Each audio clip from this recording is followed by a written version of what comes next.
Welcome everyone, welcome back. This is the third episode of the mini-series about Jacinda Ardern's psychological problem, the imposter syndrome. This is the one which will reveal how it is possible to overcome it. However, the wound will remain. If anyone has such a wound or any kind of psychological damage, it remains with them all their lives. So actually first they have to name it, find it out that it is the problem, and it is a lifetime practice to tame it. So it's not an easy task. I am talking from experience, but once we recognize it, we can modify those responses, those reflexes, what we give to balance out this discomfort. So here we go. I can tell you that I believe there are altogether 4 + 1 recommendations what Jacinda Ardern might consider. I am not a therapist, and I am talking only from my experience, from my intuitive design ideas, but still I believe they can be useful. So there are altogether 4. First is just listen to the reactions, how we behave. It's not an easy thing, I think,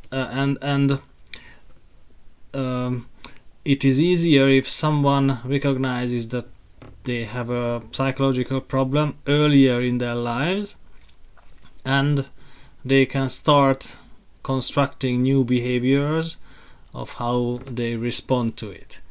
Now, because Jacinda Ardern had this problem recognized early in her life, therefore I believe she can practice how to overcome it. So it's not new for her, she can do it. This is the first step. Just notice and stop what you are doing automatically as a response. Now, the second is stop being a perfectionist. Well, it's easy to say, but this is the first which will help her overcome the problem of inability to admit when she is not right. Okay, there are tools how to come down from the perfectionist ladder. Actually, it is again a balance in preferences.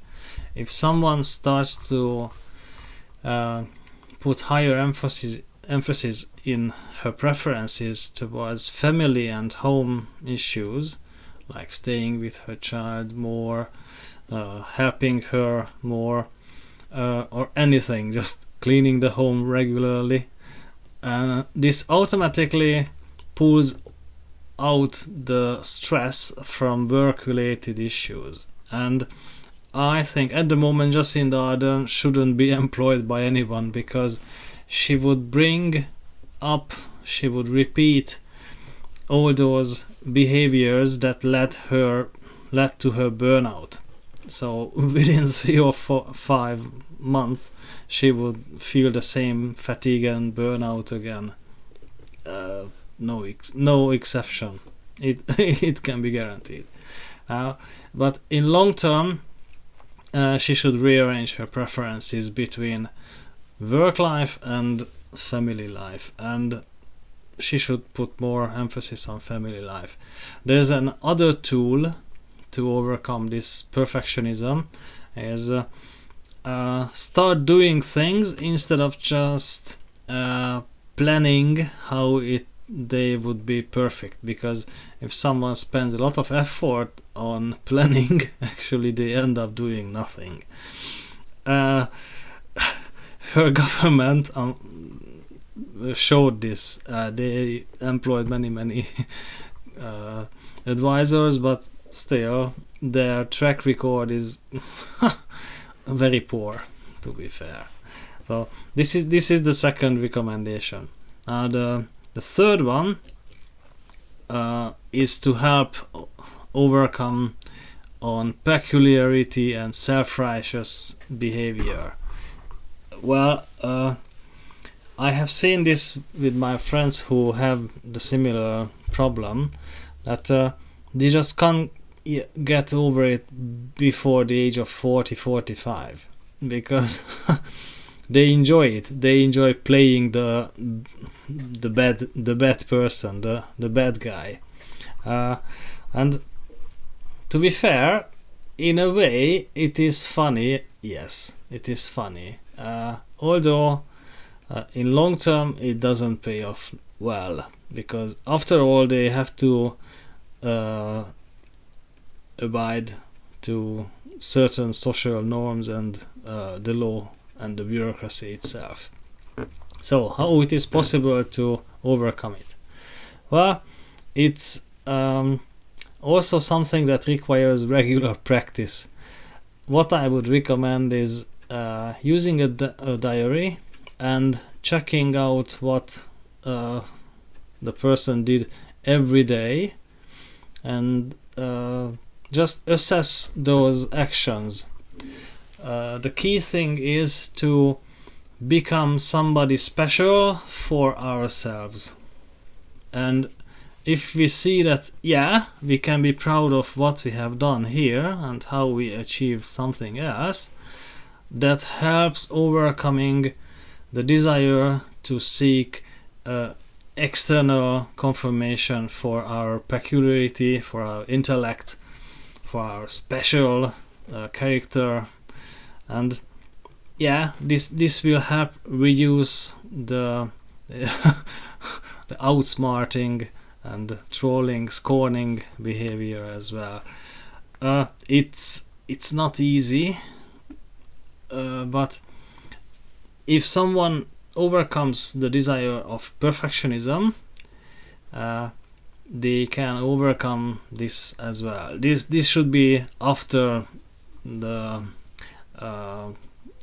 perfectionism desire was resolved or tamed in a way. And the fourth method is even harder, to stop creating relationships with unhealthy codependence.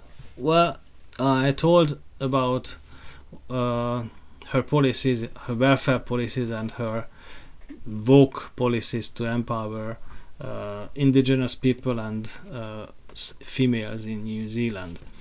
But it also works in at a personal level. There are stories about her when she was younger and she worked in a grocery store at the checkout, that she helped people with her pocket money to pay the bills if they had not have the necessary amount of money. Now, it's not a good practice because it may create codependency of the people involved with the soft-hearted checkout officer. And it is also unfair to every other people who paid their bills properly. Now, what can someone do with this? They should accept that they should give help only and only if it is asked for. They should not push themselves. They should not push the solutions by which they try to be helpful. It becomes annoying and patronizing. It's not good. And however, if someone believes that when she or he asked to help, that's enough. That already shows how valuable they are for others. I think this is the hardest of all because it is emotional. It's not just intellectual, it is emotional. And I I myself don't have this problem. I don't know how it feels to overcome this. It is probably very difficult. Good luck to this. Now, this was the fourth one. Well, what is the plus one? The extra one. All the prior four can be easier if someone can find a specific role identity, what she pursues to realize. In the beginning picture I put Thanos. In the Hollywood blockbusters, he is the person what we can remember that, yeah, he did have this role identity. He believed that his destiny was to bring balance to the universe by halving the population. And there was a scene when he talked about it, but it wasn't elaborated on later. When he attempts to find the Soul Stone, he has to kill her own daughter. That's what he loved. And before that happens, he is telling that once he had already denied his destiny, he cannot do it twice, not even for his adopted daughter. Okay, no one should choose such a role identity which requires killing someone who they love. No, that's a bad thing. I'm not saying this. I am just raising the example. When someone is aware of their role identity, it helps them overcome many other issues. Helps them overcome the challenge to listen to how they behave and stop when it is not productive. It can help overcome perfectionism, yeah, because they become active and they try to do anyway. Although it's not gonna be perfect, they do it anyway. It's gonna help overcome the desire to be someone special and get external confirmation for this peculiarity. And it also helps overcome the need to feel valuable for others, because yeah, they feel valuable for themselves. They are pursuing that role identity. There was another movie, Exodus, in which the Moses, who was played by Christian Bale, also had this role identity. He was aware of what he had to do. Yeah, he could speculatively talk to God. So he is a better example actually, because he even said no to one of the offerings what the Lord offered him, to kill all the babies in Egypt. He didn't want to accept that. Yeah, now that's a healthier role identity. However, we can also raise good examples in recent European political history. One of them is Urho Kekkonen. He is not a well-known figure, but he was remarkable. He was Prime Minister of Finland in the late 1960s and early 1970s. And he believed that it was his personal goal to achieve some kind of resolution between Russia and Finland to improve their relations, and also to bring some stability into Europe, and he could manage to establish the Helsinki Accords, which declared the non-modifiability of the borders in Europe, but the respect for human rights within the socialist bloc. Now that was something big. It was part of a big deal, and long series of negotiations led to that outcome, and his efforts were pivotal to achieve that. There is another European figure, Jacques Delors, who was the president of the European Committee between 1985 and 1995, and during his presidency Europe could achieve the single European market and could ground the Maastricht Treaty, which was the basis of the introduction of the euro, the common currency. And in 1995, when everybody knew that Delors' second term would expire, the French Social Democratic Party asked him to run for the French presidency. And he just said no, because he devoted his life to the European Union and he didn't feel it right to represent France at international level after he could work for the European unity for such a long time, and he didn't run for presidency. Now, he was also aware of his own role identity. Well, Jacinda Ardern should develop her own. That would help her.